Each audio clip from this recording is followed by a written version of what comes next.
Yeah, 100 grand in gold right now is about 22 ounces or whatever. It's Yeah, a you tube of 20 gold eagles is about the put size that of in a a tube in your $2. pocket, no problem. Yeah. You could have two tubes right here. You got almost 200,000 in your two clenched fists. The same amount in silver would weigh 250 pounds at least. And yeah, look, here's the thing. People say, well, that's why I own PHYS or SLV, or excuse me, PSLV or SLV. Both of those funds, SLV and the Sprott PSLV Trust, have somewhere in the neighborhood, I think, of 40 basis point management fee. I think it's more so the biggest money in the world is understanding that the dollars that are used to purchase silver are not worth as much as the silver itself. There's a very interesting report that just came out of the Economic Times that says JP Morgan holds 750 million ounces of silver. That's worth more than $40 billion, and if true, it would be the largest stockpile on the planet. And the rumor is that they didn't just stop shorting silver; that they actually flipped and have become the biggest long in the market. In just 6 weeks, they've added 21 million ounces, while supposedly closing a 200 million ounce paper short. That short's what is a large portion of what keeps the price down, and buying the physical at the same time pushes it back up. It gets more interesting. Evidently, they pulled 16.6 million ounces out of the registered inventory.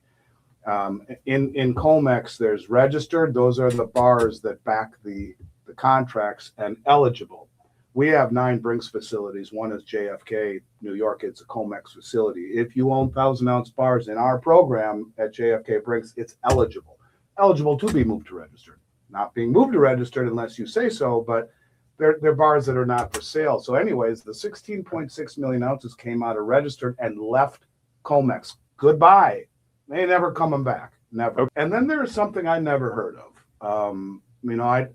I'm not a COMEX expert, but I read literally voraciously. And they talked about moving 169 million ounces into a non-deliverable vault. Now, when I think about what that means, is I have a client who has an awful lot of 1,000 ounce silver bars, and they're at Brinks JFK. My one of my distributors, a very good friend of mine, is a Royal Canadian Mint distributor. He had brand new 1,000 ounce bars when she was purchasing these bars at Brinks JFK, a COMEX facility. He had them stationed there.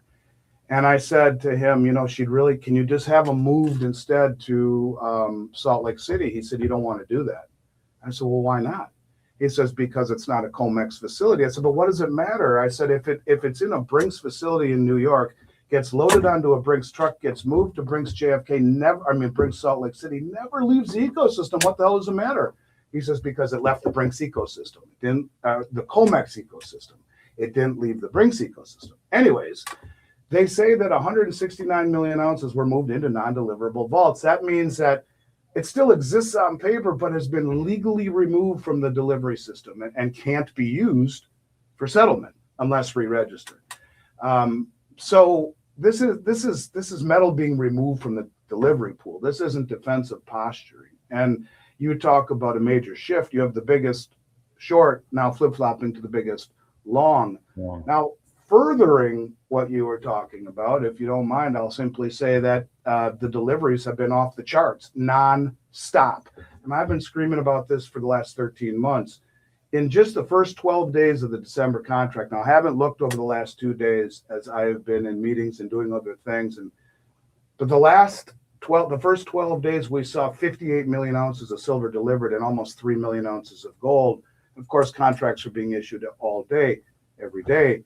Who's got the kind of money, Adam, to take possession? Every single month, we're seeing this of 58 million ounces of silver and almost 3 million ounces of gold. Things are changing in a very, very, very big way. Beneath the surface of futures markets, something unusual is happening. Large quantities of silver have been removed from registered inventories, the metal that directly backs delivery contracts. Once silver leaves this category, it is no longer easily accessible for settlement. Even more revealing are reports of metal being shifted into vaults designated as non-deliverable, meaning it still exists on paper but is legally unavailable. This is not defensive hedging. This is physical metal being deliberately removed from circulation. When bullion exits the delivery system at this scale, it signals preparation, not speculation, for a tighter and more contested supply environment. Since July, the silver short position for the major banks that have been involved in it, I would argue they peaked. And since then, this is where it gets really interesting. Now, there's a theory out there that Tom Luongo has talked about that is very interesting to me. And in a nutshell, he proposes that Trump is pissed off at the European banks, the European aristocrats, the Bank of England. He believes that they were involved in the election interference and the perception of election interference and any improprieties involved in that and the color revolution, and that he's out to get them. Okay, fine. One of the things that would happen is you see massive draining of the LBMA and say it's tariffs, but it's not. It's reshoring, and now the LBMA is in big trouble. They have 2 billion ounces of paper contracts against 140 million ounce float. If all of those contracts stand for delivery, big problem. Okay, that sets the stage. So since July, it appears as though that the 5 big U.S. banks that have been involved have slashed their net short exposure by as many as 22,000 contracts.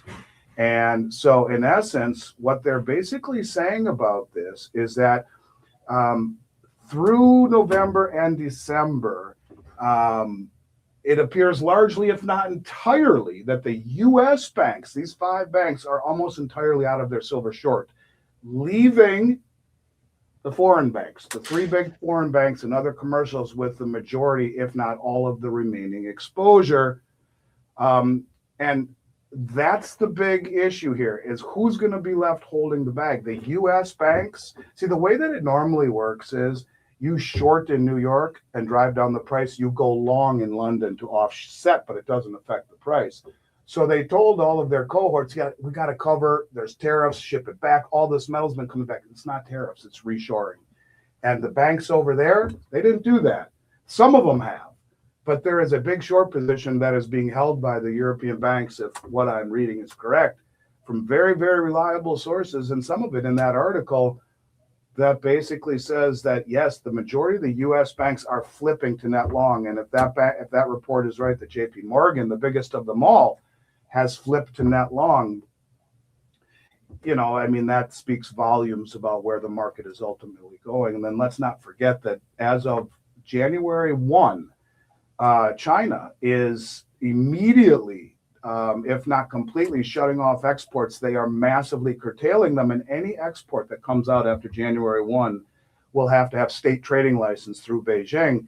This matters, Adam, because roughly 70% of the world's silver is refined in China, most of which historically has found its way back into Western markets. The supply is tightening as the demand is increasing, and there are a couple of big European banks that are short. That the systemic chain reaction of it, the contagion, if you will, is something that I think we're not out of the woods yet. But yes, the banks in the West, in the United States, appear to be running for the hills, if you will. Delivery volumes in precious metals have surged to levels rarely seen in modern markets. In a matter of weeks, tens of millions of ounces of silver and millions of ounces of gold have reportedly changed hands physically, not just on paper. At the same time, data indicates that several major U.S. banks have sharply reduced or fully exited their silver short positions. Historically, price suppression relied on coordinated shorting across New York and London. If American banks are stepping away, it raises a critical question: who is still holding the risk? Evidence increasingly points toward foreign institutions, particularly in Europe. And so it's not just their own doré, in other words. You're right, and I'm glad you caught that, but it's doré imported globally, refined in China, and historically re-exported to Western markets. And remember, I've said on your show a lot, and maybe now this will make more sense. Look, the 3 biggest producers in the world in order: Mexico, China, Peru. And I've said on your show and others for the last year that when I talk to guys like Sean Kuhn, the CEO of Dolly Varden, who's told me this flat out, Andy, they're in Peru and Mexico buying silver before it's even refined, in pre-refined stages, in doré and concentrate. Doré are crudely refined bars. Concentrate is a byproduct sludge. So they crudely refine the bars. They send them for full purification refining elsewhere. China says, you know what? We're number 2. You guys are 1 and 3. I'll tell you what, I'll buy all of your Dorian concentrate. Don't even list it to the West. I'll pay double. We'll ship it back to China and refine it ourselves. They understand this is playing 3D chess when we play checkers. They have for years been buying this stuff before it ever hits the markets in pre-refined stage, trying to disintermediate the information and the market, and they are positioning for the future. Whereas we sit and worry about, but someone got to Trump. I'm telling you, someone got to him at the beginning and said, if we don't do this, we're dead. And the amount of gold and silver coming into this country since November is so historic. It's a year ago, November. So historic, it's off the charts. And the same thing is true. They've made it a critical mineral. They've put a floor underneath the price of silver. People need to understand this. So the European Union did it at the end of 23. So did we just now. And China says, okay, fine, we are going to curtail, if not completely eliminate exports. It is a what's different this time about other times is this is now geopolitical. This is a race between two, sovereign powers. And it's not about a couple of brothers trying to exploit the system by buying as many contracts as they can and standing for delivery because they realize the inequity between the bars and the contracts. Same thing we see now, but instead of two brothers doing it on leverage, it's China, it's Russia, it's India, it's Saudi Arabia, et cetera. And now it's the traders here in New York. They certainly haven't acted like they wanted to do that through their policy decisions with the carrot and instead using the stick. I don't know that our relationships are good with Mexico or Peru. They certainly seem to be at odds with most of South America right now. So no, I don't think so. And I think China uses that to their advantage. Whereas, even look at the name of their organizations, the Shanghai Cooperation Organization. You look at the BRICS, it is voluntary. There's no mandatory doctrine you have to follow. You look at the Belt Road Initiative, it extends into South America. China has built, I believe, now I'm very conscientious of saying the right thing on your show, one of, if not the biggest deep water ports in the world in Peru. China comes and does that with the infrastructure. That's the Belt Road. We'll build your infrastructure. We'll build deep water ports, maritime channels, roads, bridges. We'll help you build refineries. We'll help you build gold and silver mines, but we get a piece of it. That's what they're doing. And there's no coincidence that they are in Mexico and China and have been for years negotiating. Now, there's also, you just saw, for example, just the other day that Samsung came and struck a deal with Silverstorm Mining, and they're going to get all of their the right to purchase 100% of their lead, silver, and zinc concentrates produced by this mine for a 2-year period. They have been doing this for a long time. They are way ahead of us, and I think if you want to do that kind of deal making, you don't come in there with tariffs or threats. You buy anything from China or Russia, we're going to tariff you 150%. No, that's not a tariff. That's a sanction. So no, I don't think we are. But you can look at, what was it? Iceland, or we wanted to buy Greenland, right? Greenland, want to take that over. Well, that's filled with rare earths and that kind of stuff. So I don't think they're doing it in South America. It just doesn't appear that way to me, just looking at it. Okay. This shift cannot be separated from geopolitics. Western bullion hubs, particularly in London, appear increasingly strained by the mismatch between paper claims and physical metal. Meanwhile, global power dynamics are changing. Nations outside the traditional Western alliance, China, Russia, India, and others, are treating precious metals not as investments, but as strategic resources. These countries are acquiring supply before it reaches open markets. What once looked like a financial trade now resembles a geopolitical contest. Silver, long dismissed as secondary to gold, is becoming part of a broader race to secure real assets in a fractured global system. Yeah, 100 grand in gold right now is about 22 ounces or whatever. It's a tube of 20 gold eagles is about the size. Put that in a tube in your pocket, no problem. Yeah. You could have 2 tubes right here. You got almost 200,000 in your 2 clenched fists. The same amount in silver would weigh 250 pounds at least. And yeah, look, here's the thing. People say, well, that's why I own PHYS or SLV, or excuse me, PSLV or SLV. Both of those funds, SLV and the Sprott PSLV Trust, have somewhere in the neighborhood, I think, a 40 basis point management fee. where you're paying, in the SLV case, BlackRock and JP Morgan, why anyone would ever do that. And at least you're paying, the Sprott fund on that end. But my point is, you can store it fully segregated, your metal segregated in a Brinks facility around the country for that amount or less. And storage fees become part of the cost basis. So if you have $10 in metal and $1 in storage at the end of the year, your cost basis is $11. So it's deductible at the end of the year.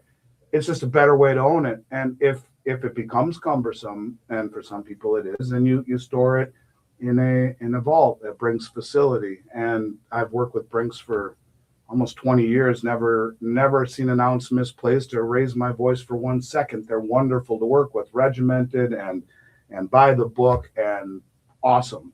But yeah, if you can hold it yourself, do it. Because as Doug Casey has made famous, gold and silver assets are not simultaneously someone else's liability. It is true. But to your point, we're not getting any younger. But you've never seen someone running down the street with your stolen silver, because it's not going to happen. So yeah, I think if you have to store it because you want to get a lot of it, we have the ability to help you do that. And it's more competitive than holding in an ETF with physical redeemability. You can't redeem SLV, and the smallest redemption out of PSLV is 10 1,000-ounce silver bars. It's like an elephant sandwich. So yeah, and by the way, on the junk silver below spot, I've done this for 36 years. I have never seen junk silver like this. Never, ever. During the pandemic for 4 years, I would have paid anyone out there up to $9 to $10 over spot for as much junk silver as they would sell me, as much. And every company in America was selling it between 10 and 14 over, second only to American Eagles. So its potential, maybe you could say it was too high then, but it's way too low now. I've never seen it like this, never. So from a standpoint of an anomaly, it's as good of a value as I've ever seen. You're buying it below melt value, which is insane that people will even sell it to me for that, distributors. But they are, and I'm buying everything I can for this reason. It's something I've never seen before. One of the most underappreciated factors in the silver market is refining dominance. A significant majority of the world's silver is processed in China, even if it is mined elsewhere. Increasingly, China is purchasing silver in its earliest forms, ore, concentrate, and partially refined bars, before Western buyers ever see it. At the same time, export controls and licensing requirements are tightening. This effectively redirects global supply flows inward. Combined with infrastructure investments across Latin America and long-term resource agreements, China is positioning itself not just as a consumer, but as a gatekeeper of future silver availability. Well, if you read the prospectus, I'm doing this from memory, pages 6 through 12 titled Risk Factors. Read it twice. Sit down with a couple of glasses of wine and read it 4 times slowly. You'll see why attorneys who create these prospectuses get paid so much money, because they're very, very difficult to read. But there will be things in there such as the custodian, i.e. JP Morgan BlackRock, has the right to use sub-custodians to store metal, and they are not responsible for the errors and or omissions of said sub-custodians. They don't get to visit the premises of the sub-custodian vaults. If the sub-custodians are holding bars that do not meet good delivery status, they are not responsible. So they could be lead bars painted silver, or in the case of GLD, lead bars painted gold. SLV, to me, I've always thought would be a wonderful way, kind of a Trojan horse. If you think about it, when I was, we go back to the 90s, before the internet. When I started this company in 89, there was no internet. There was no Scottrade. So stockbrokers made a portion of every trade you make. And so when you talk about the internet coming along, and now they keep money under management, instead of, you get free trades, and Scottrade for $9 made stockbrokers go the way of the dodo bird. So they became financial advisors. I used to be one. Let's just simply get this out there. Unless you are a certified CFA, a regular financial advisor is someone who passed a Series 7 and then a test on ethics, basically 100 questions on how or how not to screw someone. You don't even have to study for that test. And you too are a financial advisor. The Series 7's tough, don't get me wrong, But they will think of every reason to tell you to buy SLV and GLD over taking that money out of the umbrella now because it's under management. They make a percentage of when that money leaves, it's gone. And so they'll tell you to buy SLV and GLD. So as a result, you get the largest silver stockpile in the world in SLV, held by JP Morgan and BlackRock. JP Morgan, who paid a $920 million fine for spoofing the metals market. Many people thought they should have been blown up on RICO charges, that they got off easy. Their head trader, Michael Nowak, is still in jail for it, but yet they're still allowed to be the custodian of the world's largest silver trust. What I'm getting at is this. People say, are we going to see confiscation? I think it would be much easier. Who is the primary custodian of SLV and GLD? BlackRock and JP Morgan, for the most part, in GLD. A little bit, I think, of HSBC Bank, but the majority is them. And in SLV entirely, they come in on a Friday night and they take it. Now, you and I can't take it. You have to have a basket, which are basically the commercial banks who fund it. We can't take possession of it. So you wake up Monday morning and your money market account has got $2 million in it, $1 million from SLV and $1 million from GLD that you had in there. And they say, what? We didn't break any laws or infringe any civil liberties. You can still buy physical metal. Call Miles Franklin. Call anyone. We just closed these two accounts. Now they're sitting on the largest stockpile of silver in the world, next to the 750 million ounces they supposedly hold, which would be number one. And then, one of the largest stockpiles of gold in the world, without having to go door to door and risk the backlash that they would get globally of the world reserve currency, the beacon of light and liberty in the center of free trade, confiscating their own citizens' metal. No, they can take these two accounts and have it all centrally held in a vault, the pink bow wrapped around it. That's the worst thing. They confiscate it, and you're kind of out in the woods. You don't have exposure to it. Now you got to go buy it at a higher price.